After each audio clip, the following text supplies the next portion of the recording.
सोलन में बारिश न होने की वजह से किसानों के खेत सूखते जा रहे हैं, जिसकी वजह से किसानों को भारी नुकसान हो रहा है। जहां प्राकृतिक पानी के स्रोत हैं, वहां फिर भी इस सूखे का असर कम है, लेकिन जो किसान केवल बारिश पर ही आश्रित हैं, उनकी रातों की नींद उड़ चुकी है।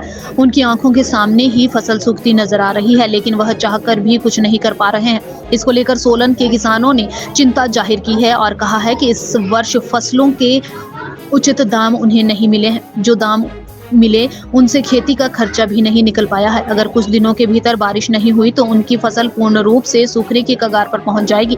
किसानों को दुख जाहिर करते हुए कहा कि उनके द्वारा आजकल मटर, गोभी, लहसुन बीन लगाई है, लेकिन बारिश न होने की वजह से उनके खेत सूखने की कगार पर पहुंच चुके हैं।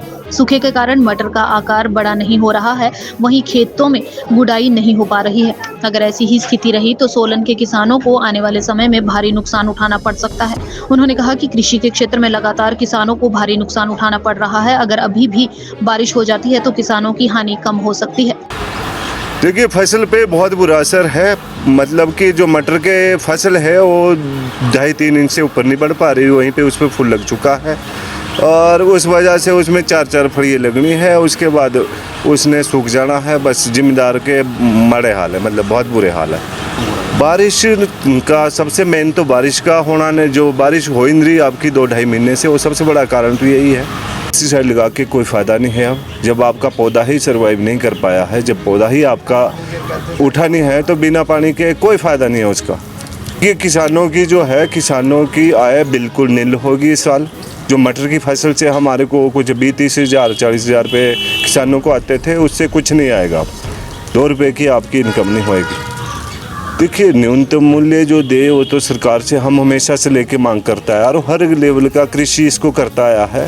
न्यूनतम मूल्य तो होना चाहिए किसानों के लिए, कम से कम हमारे को ये तो पता होना चाहिए भी हमारी फसल इस भाव में बिकनी है, तो तब जिम्मेदारा करेंगे। नहीं तो फैक्ट्रियों में नौकरी करेंगे, अपने 5-8 हज़ार की नौकरी करेगा किसान, कृषि छूट दी जाएगी।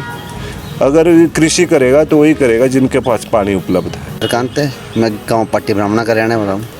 इस बार जिस तरह से बारिश नहीं हुई है, इससे सूखा पड़ चुका है और सारी की सारी फसलें जो सूखती जा रही है। चाहे आप मटर ले लो, चाहे लहसुन ले लो, लहसुन की फसल को भी कोई फ़ायदा नहीं हो रहा है और मटर को भी। मटर की हाइट हार्डली जाएगी, क्योंकि मैं एक एग्रीकल्चरलिस्ट हूँ, तो हार्डली जाएगी तो 1 फीट से ऊपर नहीं जाएगा और 1 फीट पे उस पर फूट पड़ गया है। तो इसका मतलब है कि जो बम्पर फसल हुआ करती थी वो इस बार ख़त्म है और इससे हर किसान को नुकसान ही होगा। इस बार कोई आय नहीं होगी। जितना उन्होंने इन्वेस्ट किया है बीज पे या पेस्टिसाइड्स पे, वो भी खर्चे नहीं पूरे हो पाएंगे। 250 रुपये किलो के हिसाब से मटर का बीज पड़ा, वो बहुत मुश्किल है, क्योंकि मैंने 25 किलो बीज खरीदा है तो 6-7 हज़ार का हुआ है और अगर मैं स्प्रे वगैरह करता हूँ तो 12-15 हज़ार रुपया मेरा खर्चा आएगा। तो मुझे नहीं लगता कि ये इस बार ये कवर हो पाएगा। अगर होगा तो यही कवर कर पाऊँगा मैं, बाकी कोई इनकम नहीं होगी मेरी। जो ये 6 महीने की इनकम होती थी वो नहीं हो पाएगी। क्या किसानों की मेहनत तो मिलेगी नहीं ना। मेहनत तब मिलती है अगर मान लो मैंने जिस हिसाब से मैंने 6 हज़ार का बीज लिया, उसके ऊपर सारी की सारी पेस्टिसाइड लगाई, मतलब 12-15 हज़ार का खर्चा हुआ, उसके ऊपर अगर मेरी फसल बिकती है 40 या 50 हज़ार की, फिर मुझे मेहनत मिलेगी उसमें। तो मैं तो यही चाहूँगा कि कम से कम न्यूनतम मूल्य तो मिलना ही चाहिए। और जो किसानों की फसल सूखती है या इस तरह का होता है तो सरकार को कुछ प्रावधान करना चाहिए कि उनको कुछ तो अमाउंट दिया जाए। मैं खुद बोलता हूँ कि कृषि करना लोग छोड़ देंगे, छोड़ इसलिए देंगे क्योंकि इनकम हो नहीं रही है, तो अपना घर कैसे चलाएंगे।